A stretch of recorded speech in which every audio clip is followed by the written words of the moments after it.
ভগবান শ্রীকৃষ্ণের সাথে যুক্ত এই সত্যি কাহিনীটি শুনে আপনার চোখেও জল চলে আসবে। বৃন্দাবনে মাধব নামের এক দরিদ্র ও অনাথ যুবক থাকত, যে আবর্জনা বিক্রি করে জীবন অতিবাহিত করত। একবার সে কিছু সাধুদের বলতে শুনলো, যদি তুমি একা অনুভব করো তবে শ্রীকৃষ্ণের সাথে সম্পর্ক তৈরি করো।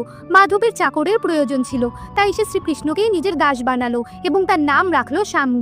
বছরের পর বছর সে নিজের সুখ দুঃখের কথা শ্যামুকে বলতে লাগলো। এভাবে শ্রীকৃষ্ণের সাথে তার গভীর সম্পর্ক তৈরি হলো।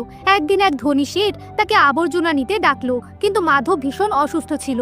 সে অনুভব করলো যেন কেউ তার পা টিপছে। দুদিন পর যখন মাধব ওই শেঠের কাছে গেল, তখন শেঠ মাধবকে টাকা দিয়ে বলল যে তোমার চাকর তো আগেই এসে সমস্ত আবর্জনা নিয়ে গেছে। তখন মাধব বুঝতে পারলো যে শ্রীকৃষ্ণ সত্যিই তার দাস হয়ে তার সাথে থাকতে শুরু করেছেন। তখন কাঁদতে কাঁদতে মাধব শ্রীকৃষ্ণকে বলল যে এখন থেকে আমি আপনার দাস। কিন্তু শ্রীকৃষ্ণ মানলেন না এবং 1883 সালে মাধবের গোলকধাম